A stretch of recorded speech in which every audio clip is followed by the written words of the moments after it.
Take your position. The show is about to start. Ladies and gentlemen, welcome to On Screen, where we discuss all things cinema all the time.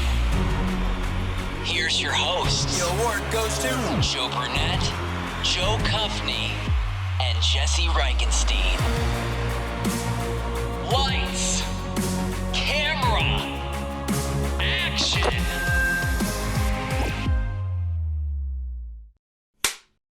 All right. This week we are talking about the Imitation Game.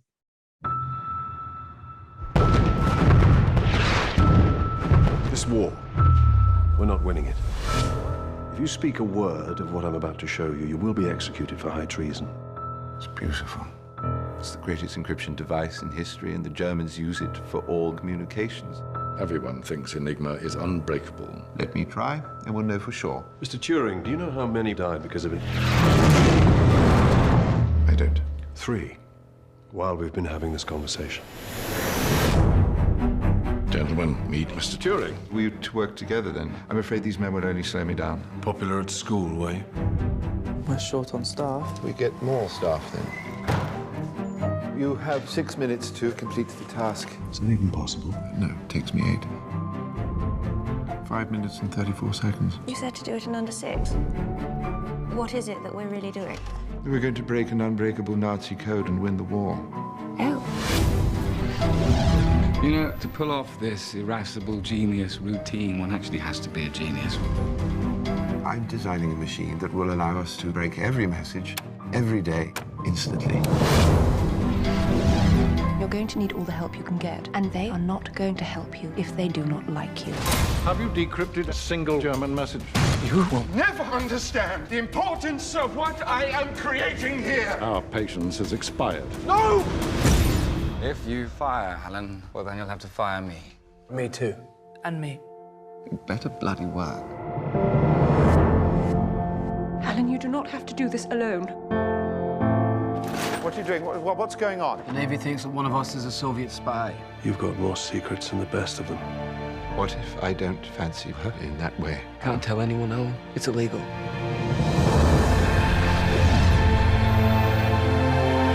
I'm just a mathematician. Sometimes it is the people who no one imagines anything of who do the things that no one can imagine.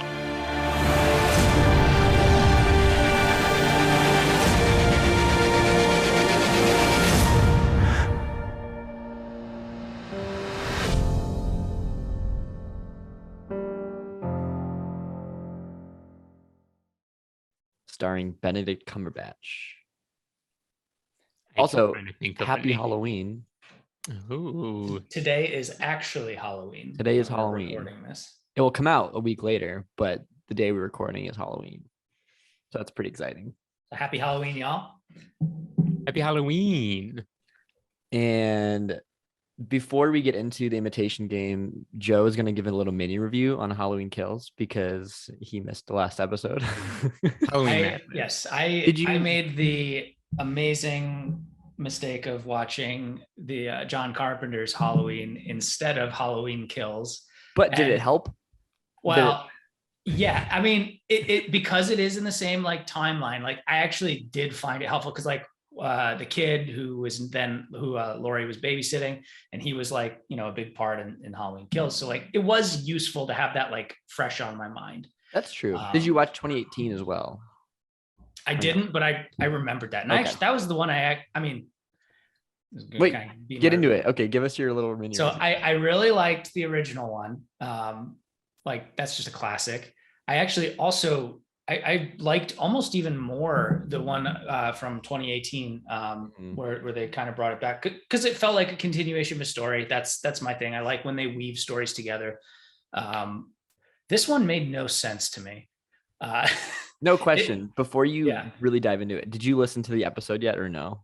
Well, so it started playing because I was just cruising through podcasts, but then I hadn't watched the movie yet. And I didn't want any spoilers, so I stopped listening to it. So I haven't finished last week's episode yet. Because I'd be curious to hear for you to hear what we thought. Versus, I'm gonna go back and listen to it because I want to know. But and I just wanted to say that if a story is your kind of thing, this is not your movie. Yeah. Jesse described this as the Mad Libs of Halloween movies. Yeah. Halloween Yeah. Ends. It's like just fill in the missing word, but like, Yeah. yeah, I felt like if you wanted to just see Michael Myers mess people up, you probably loved this movie. But like, that's pretty much all it was. I felt like, you know, I think there's supposed to be one more, right, Joe?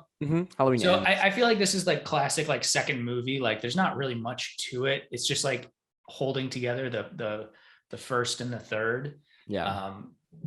And I don't know. It just seemed like almost laughably ridiculous at times. Like the mob scenes at the hospital, I was just like, what is going on? Like That's literally what we kind of thought too. I mean, we were talking about how this was made for Halloween fans. Like for me, like the story was all over the place. Obviously, wasn't my favorite Halloween, wasn't my least favorite. Like it was I'm actually really excited to watch this again over and over every Halloween because it is fun. Like even though there's no story and the characters are ridiculous, I think it's still a fun Halloween movie. Like for what it is, I'm like, it's fun. The kills are great. And I like the characters. I think I like this world, like the David Gordon Green Halloween world. I like that a lot. So I'm okay with that. Yeah, I do think it's an interest like that storyline that stems from the original feels like the one that should exist. Yeah, agreed. To me. But the other thing with this one that kind of just felt laughably ridiculous to me is just like there was like a lot of like things that probably like looked good on a script but just didn't come off good on the movie. Yeah. Like everyone like chanting "Evil dies tonight," and it's like that's probably like a good thing to say like once in passing, but like they really hammered that home, and I was like, oh my god, evil dies tonight. Yeah, I agree. That was ridiculous for sure. I think like that secondary patient storyline was kind of ridiculous. That wasn't really needed, and there's a lot of like sub characters. Jesse and I were talking about like a lot of random storylines that like were not needed like at all. The bad Tommy too. The Tommy, we didn't like the Tom. We didn't like this Tommy. So I was telling Jesse in Halloween 6, The Curse of Michael Myers, Paul Rudd's feature. Well, I think he's in Clueless, but it's the same year. I don't know which one came out first, but it's his first essentially lead role, quote unquote, is in Halloween 6. He plays Tommy Doyle, like grown-up version.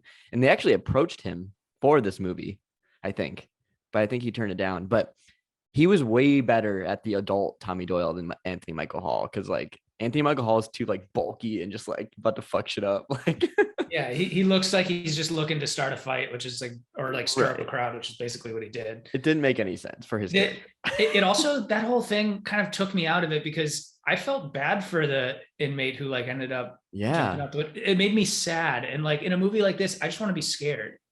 Right. And like it took me completely out of it. Yeah, you know? I agree. That was not very good.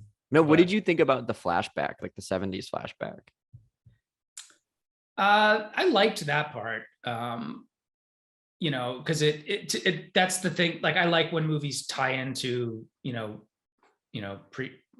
same world or whatever. Like that. Right. That's something I always like about movies. It's like that's why I like some of the Marvel movies. That's why I like some like Lord of the Rings, like all these like series when they tie back into themselves, it just makes it feel more interesting to me.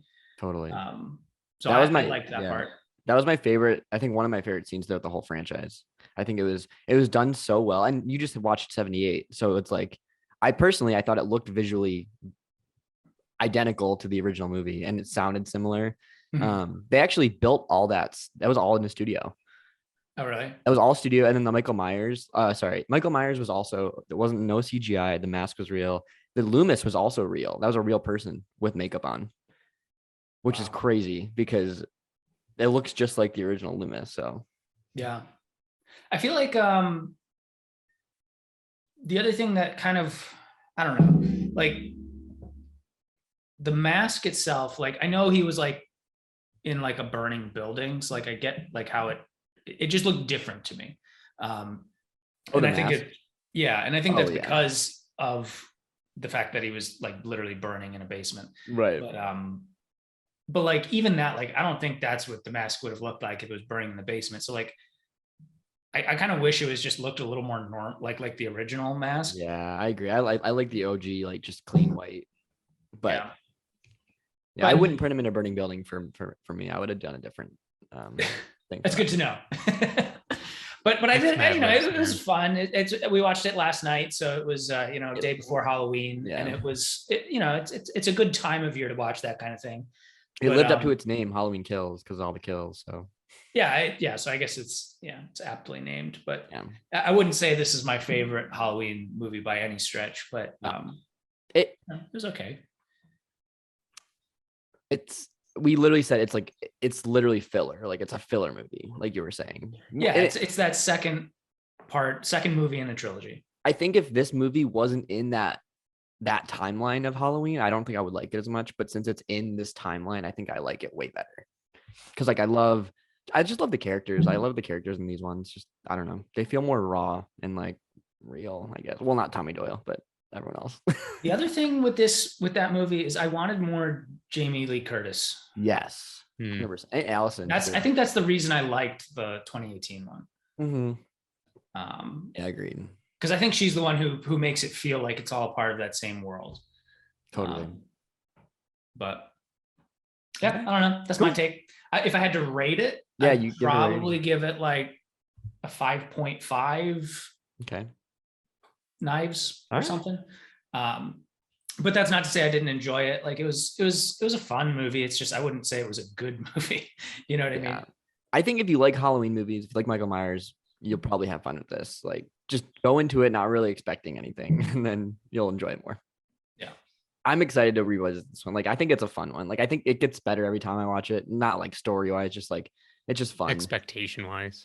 Yeah. Also, one of the things I realized with this is we ended up watching this on Peacock, and they got some good content. I was really pleasantly surprised. Oh, a little plug. Yeah. So sponsor us, Peacock. I do still have like the month of it. If you got any recommendations. That's true. Me too.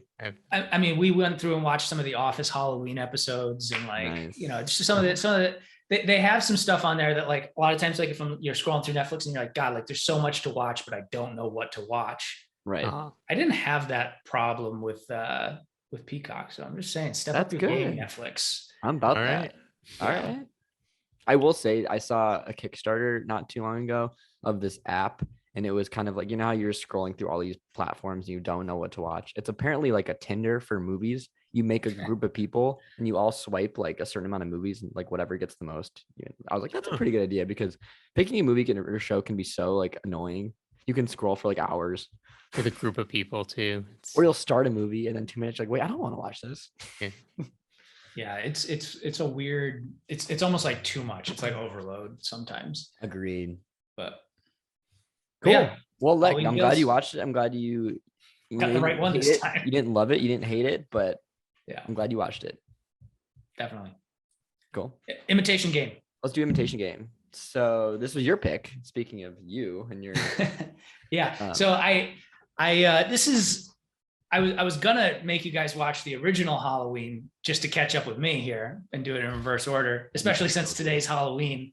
But I figured we'd pivot off it for the month of November before probably getting into some Christmas movies in December. So this is kind of I wouldn't say this is my prototypical movie. Like it's not Hot Fuzz, you know, it's not. But it is a little bit of like the historical timepiece that I like. Obviously, it's got a lot to do with like computers and computing and like stuff like that. So that's interesting to me. So those two kind of things like are really the basis for why I liked the movie. I like Benedict Cumberbatch, so you know I thought he did a good job in this role. But curious to hear your takes on it. Yeah, I literally wrote this down as like a you movie. This just felt like a Joe movie, like historical computers, like it's like a war movie, but movie, but not. Yeah, exactly. Yeah, that's exactly right. So I had no knowledge of this movie. I mean, I knew, obviously I've heard of it, but I didn't know what it was about. I didn't know anything. All I remember is like the poster art of Benedict Cumberbatch. That's all I know. So going to this blind. Did you know about like Enigma at all before this movie? Dude, no, I don't really know anything about that at all. So it's kind of fascinating. Like, I mean, and I don't know how much is like realistic, but it came off pretty realistic. And Benedict did a really good job in this for sure. And I like him. I think his voice is really nice. I think he's got a very good voice. He should be a podcaster and or book narrator. but I think he did a really good job in this for sure. I feel like sometimes he doesn't get like, I've seen movies where he's good, but his writing isn't good for him for some reason. I don't know, but he's always solid. Like I think he like brings a solid like presence to a movie or show. Yeah, I tend to agree. What do you think, Jess? Yeah, I mean, I've seen the movie before. I saw it when it came out. I liked it. I still don't like war movies, even when they're like it very little on the war, you know. But yeah, I was curious about that with you because I was like, I feel like Jesse could like this because it's like kind of about math, but on the other hand, it's a war movie. So I was like, I don't know which way it's going to go for him. Yeah, I mean, I did my senior paper in college on cryptography in number theory, so this was like right up there. But it was still, it's a really good movie, but it's one of those things I don't even know. Like Benedict Cumberbatch, he was really good in the role, but something about it, I don't know if it's because he's one of those actors now who is like so big that it's just like hard to not see him as like that's Benedict Cumberbatch, even though he is really good. Like he's a really good actor. But I really still enjoyed the movie. I think it's definitely worth watching. Good story. It's war, but it's like really the like behind the curtains. How do you make like something really boring like computers like a war movie? You know, like, yeah, I actually thought that was like on its face, I would say that's like a hard thing to do. And I feel like they did okay at that. Yeah. I mean, it didn't get too into the weeds of like the actual enigma breaking, you know, and like still stayed on the story. You know, and is like an important untold for a long time piece of this story. Yeah.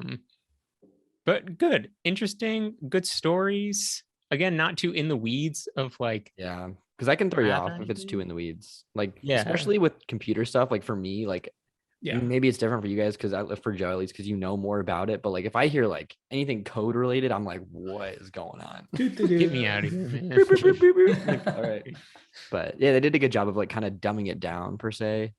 Well, the way I watched this when it came out. I think I was in college when it came out or something, but like I remember learning about Turing machines, which is really the basis for modern day computing in college. And we also, the other thing that they kind of filtered in there was another thing I had learned about in college called the Turing test, which is kind of what basically like, can I tell if this is a human or a machine? And they kind of touched on that in the interview. So they kind of nodded to both of those things I had learned about, but I knew nothing about the life of Alan Turing. So I was kind of happy with this movie, how they touched on those two things that are like kind of like foundational in the computing world, but they mostly just focused on his life and the story of what happened during the war. So is this a real thing? Interesting. Yeah. It's a real, true event, based on a true story. Jesse's favorite. Based. This held pretty close to real deal. Okay. And this was a real person, right? Or real person. Okay. Real like father of modern day computing. Okay. It's fascinating. I mean, his life is super interesting. I mean, the whole like, he was gay and all that stuff. Like that was super interesting too. Yeah, I mean, that's all. I mean, obviously real. And I think the only critique this really movie got to was like that it didn't play that up enough. Just like how big of a problem that was. And like it mentioned it at the end, and that's why he was like chemically castrated by the government in England. We're talking the 40s. And like not that long ago, which is scary. And like under that law, it was like 50,000 people were chemically castrated, and he committed suicide in his 40s, like a year after. And so like I think the only critique was like how that is obviously a huge thing, and it definitely was like it was part of the story, but I think some people wanted it to be more. But and then this came out, and I mean, they said it at the end. It was like the Queen kind of did like a post, like kind of deal. But Interesting. Yeah, but fun movie, interesting story. I don't know. Yeah, I don't know how much more deep we can get than that, but I feel like the kid who plays a younger version of Alan was I feel like he's in everything like, excuse me, I think he's in everything like British or UK. I feel like nowadays he's in everything. I see his face everywhere. There's also two Black Mirror not references, but two actors from Black Mirror. That kid who plays a younger version, and then the guy in the very first episode of the pig, he's in this one too. So I thought that was kind of interesting. Who was he? He was the guy with he's kind of bald. I don't know his name. You would know him if you saw him. The like headmaster guy? Like in the flashbacks or the current day? Current. The current. I don't know. You would recognize him. I can't think of it off the top of my head, but yeah, that kid is, I feel like, in every Netflix thing where it's a British kid. Yeah. Yeah, it's like there's like tons of those. I mean, he's a good actor. He's a solid actor. I liked his Alan better than Benedict Cumberbatch. I mean, they were different. I think I agree. But he was great. Right. Something that I was like thinking about during this movie was the whole like double agent aspect, like when they were kind of accusing him. Like first of all, imagine being a double agent. Second of all, imagine like living in the world where being a double agent is like normal. I feel like it's so strange to think about. Like we talk about double agents and stuff all the time, but it's like, I don't know. The fact of like actually being a double agent is pretty insane. You have to be like a good actor essentially to be a double agent. Oh, yeah. Well, but the thing that I always think about with this is like, I always think of like James Bond and like that sort of thing as like a CIA agent or like, you know, whatever. But like in reality, it's just some guy working some job who's like also like sending messages somewhere. Like it's way more low key than I always think it is. Even though it's like legit, like you need to, you know how to handle yourself and like not like get the right information. Look at Tippy. Get the right information, but like not ask too many questions kind of thing, you know? So I don't know. I thought this was, I just always think it's interesting when people actually like show spies not like doing like crazy like Mission Impossible stuff, but just like yeah, like I shoot some information back here and that's it. Right. You know? I don't know. Yeah, it is interesting. Yeah, I mean, and then you hear though some of the insane, like there's like, you know, like been some like video, like just like YouTube things on like, I don't know, it was like Fox or The Atlantic or someone with like the previous like FBI or CIA head of disguises and stuff, and talking about like their spies in Russia and like all the like fast changes and disguises and all things, where I'm like, wait, I thought this was only movies. Like this is real life, you know? And then more like this though, there was like, I think Malcolm Gladwell talked about like a famous spy who was who was like a double agent for Cuba, I think, like during the Cuban Missile Crisis, but like was in the FBI and just like lied to everyone's face, and no one knew, you know, like until after, but they were just like an agent, like doing their stuff. But you know, everything was getting back. Like that's so crazy. I know. I always think about like spies, and like spies are real. There's just not a lot of them. So like I get anxious and, you know, around like random situations, and imagine you're just like living in a like life and death undercover. I know these people are constantly like not on the run, but they're like constantly on a mission trying to like watch your back, you know? Yeah, it's kind of fascinating. I remember like when I first started watching James Bond, I was like, that would be such a fun job to be a spy. But I was like, I don't know, you're literally constantly running from like people trying to kill you and vice versa. Anxiety inducing for sure. Yeah, but if you were good at it and you survived, it'd be kind of fun. But this is kind of like this is more of a technical James Bond.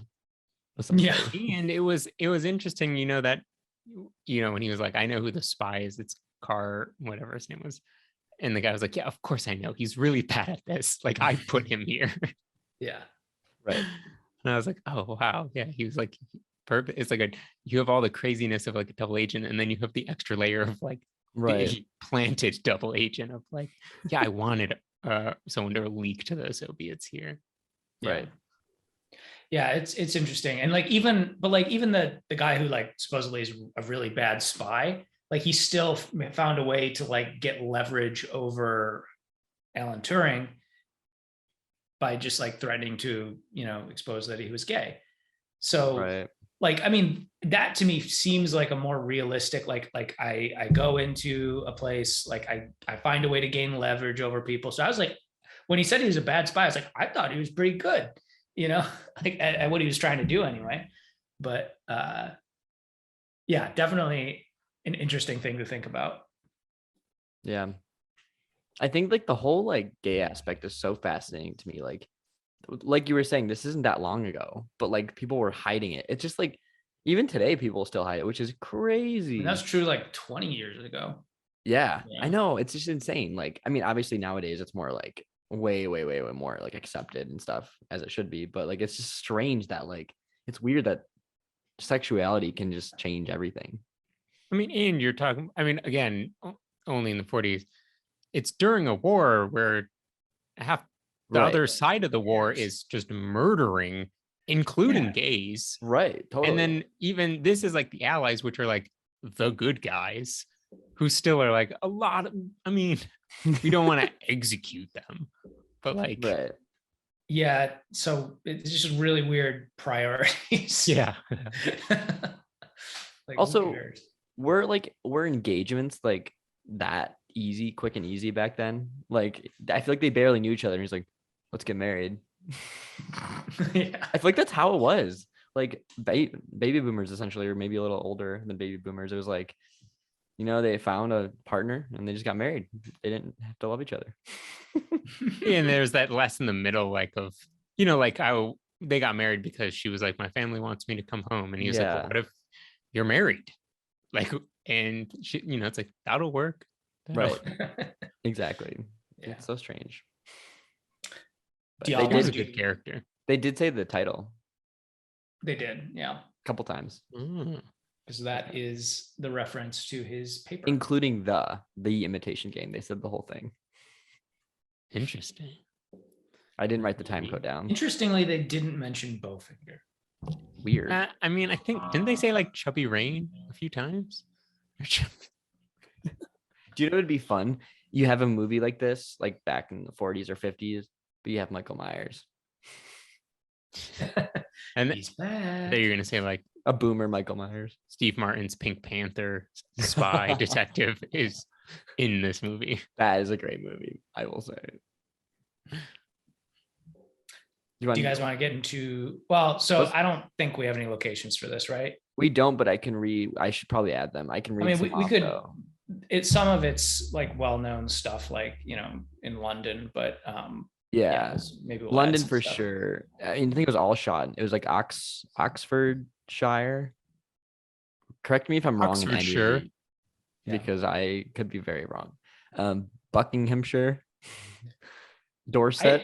I don't know this for sure, but I'm assuming it's well known at this point where Bletchley Park was, but I don't actually know that for sure.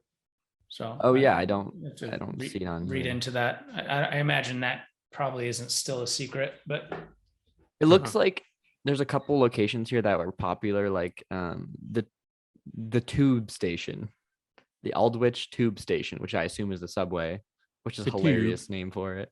The tube. I love just tube station. I love British slang for most things. I will say like most of them don't make sense. But like, tube station. Well, no, I'm just tube, but like that all makes sense. I'm saying like the pronunciation, like how like Shire is sure, right? Like Worcestershire sauce. Worcestershire sauce. Come on, I mean no. Come on. I agree. I don't know. We got to go to London. Yes, but yeah, it's all basically London, so I'll have to add those in there at some point. Do we want to do ratings? Yeah, why don't you kick us off? All right. I mean, like for me, this is not like exactly my perfect movie, but it's got some components that I really like. I like the historical part. I like the computers part. I'll give it an 8.5 Enigma machines. Nice. Yeah, it was a fun movie for me, but I wouldn't say it's like my favorite movie of all time either. into it. Yeah, I really liked it. I almost wish maybe it's good that they didn't, that they got a little more into the weeds at some parts. Because just like the whole breaking of it at the end, like they do address it, that like how it was like a stupid like the Germans were just lazy and that's why they were able to break the machine. But like that is such an insane part of the story, is that they had this basically like unbreakable machine and it just came down to like the Germans setting the codes, just being lazy. It's like if you had a number lock, you know, where you have like the 4 numbers and you swivel them, instead of actually doing them random every day, you kind of just like pushed them all up 5 kind of deal. Like that's like essentially what they were doing with the Enigma, and like which lost the war. Like that to me is still just so crazy that like really like it's like that is what let them break it. And so like there are some points I wish they did go more into it. But again, maybe that wouldn't have worked. Maybe it was the right call not to. Hey, you never know. There's probably something out there that does do that. But yeah, so it was so good. A lot of good characters, I'd say. Even though I thought Benedict Cumberbatch was good, but not like great. But I actually thought like all the supporting characters were like good actors and characters. Like I like that boss guy who's always in the pinstripe suit. I thought he was cool. He was like Stanley Tucci-esque. Wasn't it Stanley right. Tucci? Isn't that Stanley Tucci? Huh? Wasn't that Stanley Tucci? The hair was throwing me off. I'm pretty sure it was. The like, hold on. We need to get to the bottom of this. I'm looking it up. I think it was. Well, there is a guy out there who looks just like him. Yeah, and his name, he's in Kick-Ass. He's like the bad guy in Kick-Ass too. I know who you're talking about. This guy didn't look. He just looked like he could be Stanley Tucci's brother. It's Mark Strong. Yep, it's Mark Strong who's also in Kick-Ass. So this makes a lot of sense. Yeah, he looks identical to Stanley Tucci. And then in a pinstripe, like like suit, you got real Stanley Tucci vibes. Yeah, I agree. But he's like a little taller, a little less like. But they look so bold similar, looking. Yeah, because they're not. He's not like. I do. As soon as you said that, though, I was like, "Yep, you're right." It does give Stanley Tucci vibes. The Tucci gang. But yeah, and then like all the other mathematicians were good. But yeah, so I'll go 7. 7. I feel like this got to be great. I know. I'm trying to think of the. I'm like, oh, what even? Sandwiches. 7, huh? Sandwiches. Never just default 7 sandwiches. sandwiches. 7 computers. 7 Cumberbatches. But I will say there were a lot of moments that I liked the little moment of that I like wish was bigger, like the little things. But like I loved like when he, at the beginning when he like he thought all of them were dumb, and he also very not likable character for a lot of it. Yeah. But he like gave Stanley Tucci, I believe it was, the letter to give to like Churchill. Actually, he was like, if you're going to London, can you deliver this letter? And then it shows up and he's like, so Churchill's put you in charge now. And I'm always like, what was that letter? And like, right. I loved that scene where it's like, so I can do what I want, right? You two, you're fired. Yeah, like, yeah. Like, you can't do that. It's like, I didn't say it, but Churchill did. That's funny. I do. But, like, I do loved like that whole little bit. And I almost wish it was like a little more drawn out, or like what was in the letter and kind of that stuff. And I feel like there was a few points of that where I was like, oh, I love this little section. I wish it was. I feel that. I feel the exact same way, I think. Yeah. I think, yeah. All right, I will go. So I had fun. This is a good one. I liked it. This isn't like my really typical genre. I'm not like a war movie person or like, not computers, but like computer person. What's the word? It's like nerd stuff. Yeah, like Snowden, like Snowden, like that type of like like hacker stuff. Like I don't know. I don't know much about it. Like I think that's just why. Let's see. I mean, I like the supporting characters too. Like I thought Keira Knightley was really good. I liked her character. I don't know. I mean, yeah, it was good. Not my typical genre. I don't know. That's about it. I thought it was it was interesting, but wait, what were you saying? Have you watched that Snowden I haven't. one where it's like Joseph Gordon-Levitt plays Snowden? I've seen that. See that I don't. It's just like not my. Doesn't like interest me that much. So I'm like, I don't know. Was it? I mean, I don't know. Is it good? Like I like Imitation Game better. Okay. Yeah, me too. I think that one was a little cringy to me. Okay. Yeah, it felt a little like made for TV movie-esque, but higher production than that, but like not a Only something barely. about it. I was gonna say this felt actually like looked good. Like I think I like movies based in like the 40s, 50s, like just anything really prior to like the 70s. I feel like I enjoy because like I don't know, it's just fun. It's interesting to see how people capture that on camera, especially with like costumes and obviously the backgrounds are gonna be CG, and you could actually tell a little bit in a couple of the shots. You could tell it was CG, some of it. But I think overall they did a good job with like, the time period and everything. I liked the kid who played young Alan. I'm not a flashback person.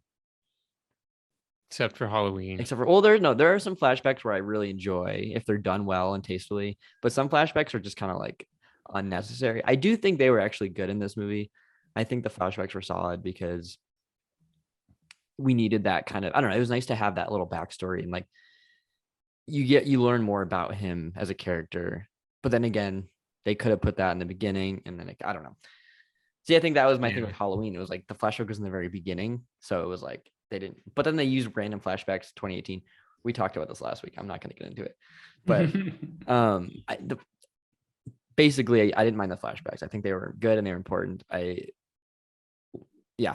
Interesting character. I think being alive during this time and kind of especially involved in this was super interesting. And like having like a girl in there, I feel like was different from that time period. I feel like that was just, they were like, are you sure are you sure you're here for the right reason? Like basically, I think he basically was like a receptionist job. There was something opening. Yeah, he was pushing her to like the secretary. He pretty much dismissed her out of hand when she showed up, which is so interesting. And I feel like obviously that's definitely still an issue. I feel like, but not as bad, obviously. But it's like got that whole Mad Men. I'm the boss, you're the receptionist, all that kind of. It's so that fits fascinating to me. Weird. How that whole like structural hierarchy is so interesting to me. But yeah, I think I'm gonna give this like a 6 floorboards because when they put him under the floorboard, that is terrifying. Oh, and that has to be based off something real. That has to be.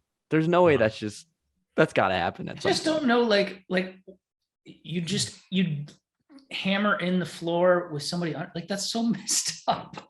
You're crazy. I was getting claustrophobia just watching that. Ugh. Yes, that was insane. So yikes. But this does make me want to watch. I think my favorite movie, like what I would consider this genre, is A Beautiful Mind. I haven't seen it. But I haven't actually watched it since like high school. And so now this makes me want to go back to watch that. Is this transition? And also, is this the segue to? Okay. It's not. The Thanksgiving classic, A Beautiful Mind. Love it. But yeah, no, it just makes me want to go watch that and see if I still really, one of those movies where if you don't visit it in like 10 years and then you go back and you're like, I don't know why this was my favorite. Right. But I get that. Yeah, I mean, like as far as subject matter goes, I don't know. It's interesting, but not my favorite thing. And I don't know. It's cool to see, what people did, how people kind of did this type of thing back in the day. It's kind of interesting versus now. Like I think there was a point where he said, or someone was talking about like a digital computer, and I just thought that was so funny. Like, wait, you can do things digitally, like on a computer. I'm like, that it's so fascinating. Like not that long ago, like. Now we have all this technology. It's crazy where we've come, like evolution, in the evolution of technology. That's why he's like referred to as like the godfather of computing. Makes sense. Like this was like the beginning. And this is the part that is so mind blowing to me because like, could you imagine like your entire world doesn't have computers and you're just like thinking about like you've just figured out a way to make that out of like random parts and stuff. It's like, what? Crazy. That's insane. The whole machine, they build of like they're running the tests, and they're like doing the settings, and they're like, okay, here we go, and they're like waiting for it to like long decode that would it. take anybody. Oh my God. It's this just giant, super expensive machine. You're like, oh yeah, like when you just even learn about the story the first time, you kind of just picture him like with something like on a desk size, like a keyboard size, just being like boop boop, and it's just like an entire wall and room of these giant pieces you're like plugging in different ones. I don't know how people like ever like invented that. It's so crazy to me. Yeah, things like that are insane. Like the internet is just ridiculous. It doesn't make any sense to me. Like I feel like Abrams there. Yeah, I know. I was gonna say Sunflare. Now it's gone, of course. Yeah, I find it easy to like understand something once it already exists, but the people who can like just like conceptualize something that like could change the world on the level that computers have, it's just mind-blowing to me. It's so insane. And how insane you're thought to be when you like like you're back in the 40s and you're like, yeah, so there's like I'll build this machine, and people are like, what are you and like other smart people, like other brilliant people are like, what are you talking about, man? You are out there. Isn't that weird? Like I feel like people definitely had these kind of ideas back then, and it was like, no, that's not gonna happen. It's crazy. It's fascinating. I would love to see like a doc almost on this. There are docs on this. I'm sure there's docs for sure. Yeah. But I feel like something like this, something with this subject matter, especially like something I'm not super familiar with, like this type of, I don't know, this type of computer, whatever you call it. I don't know, cracking, whatever the hell you call it. But I feel like I almost would rather see a doc just because it's probably more information, like informative. Like obviously I learned a lot from this movie, but not, I feel like with a doc or almost like a bio, I guess this is technically a biopic, but more informative, I guess. More like, I would almost prefer more like structural information, like just spit information at you. Yeah, I think it would be interesting to get more of the like, kind of like what Jesse was saying, like the few parts where you need to go into how crazy it was that it was just like laziness that kind of allowed, or like those types of things. Whereas this movie was more like, hey, this is the life of Alan Turing. If like focus more on like almost like how awkward he was, the fact that he was gay, all these different things that happened in his life around this core thing he did. Totally. Yeah. Yeah. Cool. Anyway, movie news. Let's see. Well, it's Halloween still, so we're cranking through those just Halloween movies. We watched Freaky with Vince Vaughn I think it's on Hulu. Have you guys seen that one? No. It's like Freaky Friday, but a serial killer. It was actually better than I thought it was going to be. It's like a horror comedy essentially, which I'm not a huge fan of, but there were some definitely funny parts. Vince Vaughn is a serial killer, and then there's like a high school girl, and they switch bodies. Whoa. It's actually sounds if pretty you're looking good, for like a fun kind of like a fun Halloween horror, you could check it out. It's like comedy, so it's funny. Sounds like a good Vince Vaughn movie. It's a solid movie actually, and like there's a scene where Vince Vaughn is at this point, he's technically the the high school girl, because they switch bodies. So he's in the car with this boy from high school that she likes. So technically Vince Vaughn's like hitting on him. And they actually, like, the kid actually acts, he does a good job of acting, because like he's like, is it weird if I want to kiss you right now? Like he says that. It's just funny. It's pretty solid. Buddy. Yeah. But there's a scene where I was losing my mind. He's wearing like a mask. There's a lot of like references. Like he's wearing like it's an Aaron Rodgers mask, like just a mask. And I think it was a callback to Halloween, because technically Michael Myers wears a Captain Kirk mask. They just spray paint it white. And I think it was just like an allusion to the original Kirk mask, but making it an Aaron Rodgers mask. But anyway, he's like talking through the mask. He's like talking. And you know how it's so hard to hear people through masks? He's like talking, and they never acknowledge that in movies actually, which is interesting. But he was talking, like yelling, and the kid's like, he's like, I can't hear you, and he keeps talking. He's like, I literally cannot hear you. It was just like a little thing. Like it's hard to like, you have to see it. I would love that. Like a Michael Myers, but he tries to talk, but then the whole movie is like, wait, what? It's like muffled. Excuse me. This is so frustrating. What are you saying? Yeah, I would. That's a fun one if you're looking for something to watch, kind of spookier. Definitely recommend it. Jojo and I liked it. Let's see, it's freaking light. And then we rewatched Ready or Not. I don't know if you guys have seen that one. Joe, I think you would dig it. It's like a murder mystery. Well, not a murder mystery technically, but it's got that vibe. It's kind of like Clue, Knives Out kind of vibe. Yeah. I think you would dig it. It's another horror comedy, but it's essentially about this girl who marries into this. What is going on with my camera right now? Okay. It's about this girl who marries into this family. It's a really wealthy family who got rich off of like board games, essentially. Like their heirloom is essentially games.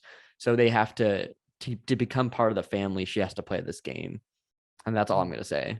But that sounds like a movie I think you would really dig it. I think you would really enjoy it. So those are the two we watched recently. My movie news is a little bit of spillover from last week, but we went through and did Squid Game finally. I kind of came out like I thought it was very good, but I totally understand where you guys were coming from, where you said like it's kind of been done. Yeah, I would say it's. I can't remember if you guys said this exact same thing, but I just kept thinking this is basically Hunger Games plus Parasite equals Squid Game.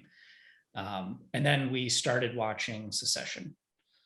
Ooh, what do you think? Season 1? Yeah. So we're not like moving. How far in though? You got to get a couple episodes in to really get into it. I agree. We just did 2. So okay. You're getting into the good part. The bachelor party one's the best one. Just wait. It's like the 7th one or something. Okay. All right. Yeah. We're going to keep going. So we'll get there. But started Succession, did Squid Game. Check those off the list. Yeah. I'm sorry. Succession, Curb Your Enthusiasm just started, season 11. Ooh. My boy Larry David, hilarious. Have you guys watched Curb Your Enthusiasm? I've seen like a couple episodes, but I'm not super familiar with it. I don't watch it like sequentially. Like I'll locate. That's one of the ones I'll just throw on in the background sometimes. Plus, it's got Buddy's theme song. Oh, your dog. I love that. My the theme song to Curb Your Enthusiasm is probably like just playing on repeat in my dog's head. Wait, that's so funny. That's hilarious. I love thinking about that because JoJo's like rewatching Gilmore Girls. I don't know if you guys have seen it, Gilmore Girls, but there's the transitional music where it's like la la. I just think that's in Tippy's head all the time. Love it. But yeah, I think I'm trying to. The morning show. Oh, I haven't watched the second season. Was it good? I'm caught up now. I didn't love the first season as much as most people did, but I will say, and I've heard a few people say that the second season is better than the first season. Okay. But it's just a lot. It's just every single character in that show has like an intense storyline. So it's a lot. That was one of my issues. Like I really liked it. I thought it was a really good show. But that was one of my issues with it was they tried to put so many different stories in that. Like, yeah, it still continues that way. Okay. There's a lot. We got now that we're ending Joe's holiday month of October, anyone have big like Thanksgiving movies they watch, or November movies before Christmas movies start? Just plain strains. Mm-hmm. But I'm very excited for Christmas time because I have a movie that I'm very excited to pick for you guys that you have not seen. It's like a horror. It's horror, but it's also kind of like Home Alone, but a horror version of it. Krampus. New Home Alone's coming out soon. That's true. But do you have any like Thanksgiving movies? Planes, Trains, Automobiles. I'm gonna actually look. Hold on. I'm gonna read some off because like the Charlie Brown. Oh yeah, the Great Pumpkin. Right. Like the Krisha. Oh my gosh, totally. Krisha. I actually thought about that because when I was trying to pick for this week, I wanted to do like Halloween month, Thanksgiving month, Christmas month. Outside of like Charlie Brown, I can't think of like Thanksgiving movie. Although Charlie Brown is great. Yeah. There's Friendsgiving. Well, I was gonna say if we talked about possibly doing it in Halloween, but if there's like a group of Thanksgiving episodes of shows. That actually might be good because I feel like Okay. there's a lot more content for that. Yeah. Yeah. Yeah, like the Friends one, and well, we could do like a couple Friends ones. Like there's There's a like bunch of Friends every Thanksgiving season. I think episodes. there's a Boy Meets You World. get one Friends one. You get one. No. What we got? Like, I'm just gonna read some of. I typed in Thanksgiving movies in Google. We have Friendsgiving, Grumpy Old Men. Apparently, is a Thanksgiving. The Ice Storm, Home for the Holidays, Turkey Hollow, Free Birds. We got options. These the Thanksgiving. shows or the episode titles? No, these are movies. Oh, movies. Krisha's Alright. up there. You know what? There needs to be more Thanksgiving movies. I'm gonna make a horror movie Thanksgiving. During Oh, Thanksgiving. also could have included this at the beginning when we talked about Halloween, though. But watch through that, the movies that made us. Oh, I did. I Did forgot to Dale watch that. Ah, All I was gonna say is, the whole Nick Castle thing, I feel like started as a joke when Isn't he we great though? Well, I was about to say when he did Dennis the Menace, and it was like this whole, I was like, I love Nick Castle. And then I watched that and I was like, oh, Nick Castle's actually super cool. He's a really cool dude. Yeah, I was like, I Yeah. actually really like Nick Castle. Like I met him at the convention. Like I got a photo with him and everything. He was like so nice. He was just so cool. And like, it's funny because right after he did Michael Myers, like after he played, because essentially he wasn't an actor. I'm going to hold my hand here. He wasn't an actor. And basically John Carpenter was like, oh, you can I like how you, just walk, or I don't know. He liked how he walked or something or moved. And essentially that's why he played Michael Myers. And he's like, he really wanted to be like a director, writer, producer kind of thing. And he ended up directing a film called, I think it was, obviously Dennis the Menace was a box office skyrocketer, but I think it was Starman. There's different John Carpenter. Him and John Carpenter worked a couple times, and I think he just didn't really get into it as much. I think he maybe was a writer or something, but I don't think he really has done much in Hollywood. And then obviously the new Halloween came out. They're like, all right, you can put the mask on again and act as I just think it's funny. Like one role can make you popular forever for that one little role, which is literally the kid. Joe, you watched the original Halloween recently, but that kid in the beginning who plays young Michael Myers, who's in it for 10 seconds, maybe. That kid goes to the guy. He's obviously an adult now. He goes to conventions. People Nice. love him. It's hilarious. Legend. Just for that one role, one little thing. And but yeah, Nick Castle's great. He's awesome. The best. The whole episode, it's definitely the way it's shot and played too. It's very not serious. Okay. But it's funny to watch such a huge movie and then listen to just the three guys who made it just being like, oh yeah, we just they had 3 pumpkins. They were like, we couldn't get pumpkins, and so we had 3 pumpkins. And then talking about doing the music, and he was like, they were like, I think he did all the music in 3 days, and it was just it's become the most iconic do do do do do do do do do do do insane. Watching that, the movies that made us, it kind of, there's a bit of a stretch, but hear me out. John Carpenter was the Bo Burnham of his era because he did everything for that movie. I was ready for a Lin-Manuel Miranda connection. Wait, so did you watch it too? Yeah. Okay. That's a really good, I like that comparison. I've never thought about that. He had some movie flops for sure, but his movies, his good movies, when they're good, they're really good. Have you seen The Thing? The classic. I think The Thing is one of the best well-made horror movies. It's not my favorite. I think it's really, really well done. I just think it's almost a perfect movie. Even though it's not my favorite because it's more sci-fi, but it's still really, really good. And I just think when he makes good movies, he makes good movies. But when his bad movies are not great.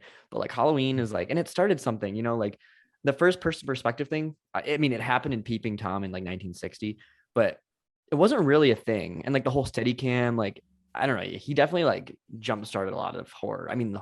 There's a lot of argument on what was the first slasher, but Michael Myers is definitely one of the most prominent first slashers. Essentially you could have Psycho, it could be technically called a slasher, but Michael Myers is it just jump started everything. So yeah, I agree. That's interesting. I didn't watch it. I'm kind of bummed.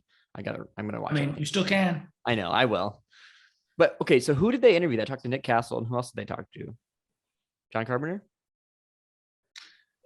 They talked to a bunch of people. Yeah, Carpenter, I couldn't Castle. rattle off all the names, but the guy who distributed it. Oh, Malik Akkad or Malik Akkad.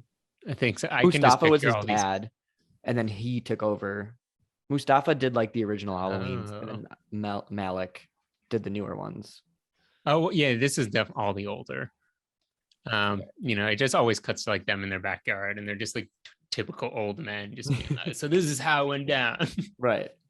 But it was Nick Castle, Carpenter, and was he a set guy? Tommy Wallace. Tommy, maybe? Yeah, that sounds He's a right. producer. Yeah. Tommy Lee Wallace. And I think they like all met at USC, like they were friends.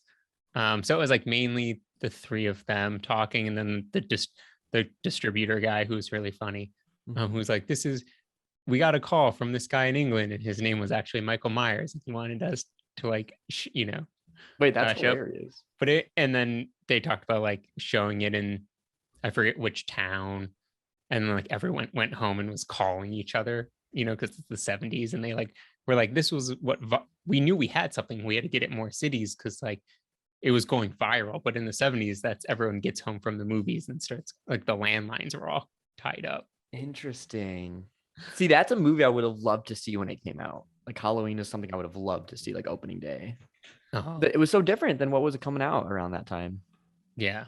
But that's fascinating. I definitely have to check that out. A little fun fact about Halloween: Robert Englund, who plays Freddy Krueger, he like helped out on the set. He was one of the people who helped like put leaves everywhere because California and there's not really a fall as much, so they had to obviously set dress at like Illinois, and Robert Englund helped out on that. So I thought that was kind of funny. Origin stories. Robert Englund origins. Definitely worth the watch though. Okay, I'll have to check it out. You probably won't learn a ton new, but you'll really enjoy watching. It's just like a short episode. I don't know if you got how much you guys are into like docs or horror docs specifically, but they're on Shudder. There is a 2-parter now. The new one just came out. It's all about 1980s horror, and both docs are like 4 hours. If you're looking to learn a little about 80s horror, definitely check. It's called In Search of Darkness, Part 1 and 2. Whoa, more of a 70s horror person, but apparently I am too. But yeah, I think that's about it for me. I don't know if there's anything else. Oh, we saw Dune the other day. Oh, what'd you think of that? So we saw it in IMAX, which I'm very excited about because it was beautifully shot. It was very, very well, very short. I'm glad we saw it in IMAX. The sound and spot effects were really good. I'm not like, again, going to the sci-fi thing. I'm not a huge sci-fi person. Star Wars is good, it's fine, but it's my favorite. So this was just like, they reminded me of like a darker Star Wars, essentially. That's kind of what I got from it. I'm not a huge Timothée Chalamet fan either. I'm not a huge Oscar Isaac fan or Jason Momoa. So, it was kind of they were fine. I don't know. I describe this movie really having a moment. He is. People love him. I don't get it. I don't get the hype. But I think for me, I describe this movie as like it was almost like cinematography porn. Like I think they shot it. They wanted to, I feel like they made the movie for the visuals, and then the story came second. It was almost like cinematography first and then story, which is fine. It looks great, but I don't know. I don't know. I know people loved it. Like Jojo really liked it, but she also watched the original as a kid, and I just had no idea what was going on. I didn't know any information. I didn't know. I'll probably see the second one. I liked it enough where I'll probably see the second one, but it was really long. Are they already shooting the second one? It just got greenlit. So I think they were waiting to see how it does in the box office, which is weird because Zendaya's in it for like 2 minutes. She's all over. I feel like I know. Marketing. She's literally in it for like 2 minutes. And I think they were prepping it for the second one. But like, what if they didn't greenlit the second one? There'd be like no purpose for that. If you asked me who was the main character of Dune, I would have said Zendaya probably. Yeah, same. Did you guys watch it at all or no? Nope. I'd be curious to hear what you think about it. because I know people loved it. I think people were like Dune fans really liked it. I think. I didn't even know it was a remake. Oh yeah, it was a book, and then it was a movie. David Lynch did the movie, I think it was the 80s. So I actually was curious to watch the original too. Interesting. I don't know. I'd be curious to what you think about it. I think it's it's visually beautiful, and I think its sound design's awesome. The set location's great. Just not a huge. I don't know, just didn't appeal to me. It's not like my type of story, but I can appreciate it. So fair enough. I think that's the same with this movie, actually, The Imitation Game. It wasn't my typical story in my particular genre, but I can appreciate it. Like I get why people really like the movie, I think. So yeah. I'm trying to not bash things as much anymore. No, bash it. No, I actually don't have anything to bash about it though. I thought it was actually a well done movie. It was a well crafted movie. So yeah, I mean, I'm all for you continuing to bash everything. I will once in a while bash smooth stuff, but it's just interesting. I've been reading a lot recently, and a lot of it's been around comedy, but it's that idea of like understanding like things that people inside the industry or like experts in an area like versus like outsiders kind of deal, and like also being able to be like, I get why it's like a lot of in comedy it's like I get that they're really great at their skill and what they do, but it's just not my comedy kind of deal. But like that in different areas of being like, this movie was really great, I get why it's great, all this stuff, but just like my personal preference, I don't like it. That's exactly how I feel about this movie, The Imitation Game, essentially, and Dune, I guess. But that's also Saturday Night Live. That's exactly how I feel towards Saturday Night Live. Like, it's not my favorite because I don't keep up with current events. Like I'm so lost during the weekend update. I'm like, what is going on? That's how you can stay up to date, man. But I still don't get it though. I don't know what's real and what's not real. That's the thing. But like, I think like I can appreciate, I know they're good at what they do. Obviously, like they're funny. People love them. I think they're funny. Like when there's the skits there are some skits that I think are hilarious that have nothing to do with current. Like we watched the most recent episode. And the Jason Sudeikis one. Yeah, and that was sorry. Well, we watched that one, but then we watched the Rami Malek one, which was actually funny. That one was actually really funny. Yeah. There were some skits in there where I thought were hilarious, but I think that's exactly how I feel about Saturday Night Live. It's like, it's not my favorite thing because I'm not a huge like, I don't know. Yeah. I don't know. I appreciate it though. They have their ups and downs. Also, random Colin Jost just became the longest Weekend Update anchor. He just passed Seth Meyers' record of Weekend Update hosted. Wow. Random SNL thing, but that's cool. Oh, little news tidbit. The Nightmare on Elm Street house went on sale. Whoa. New headquarters for Onset. Yeah, we will be buying it. A little pricey, but I think we can. Where is it? It's right in LA. Okay. It's that pricey LA market. Hold on, I'm gonna pull it up. Okay, so $3.25 million. Oh, you have to. It says all offers must be submitted by Halloween. Ooh, so they're playing into that. Yeah. Wait, that's hilarious. Should we do it?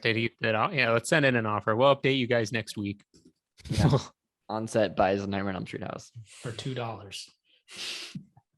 They're like, yeah, we didn't get any other offers. I think that's it for me. Is that a wrap? Yeah, I think that's all I got. I think that's a wrap.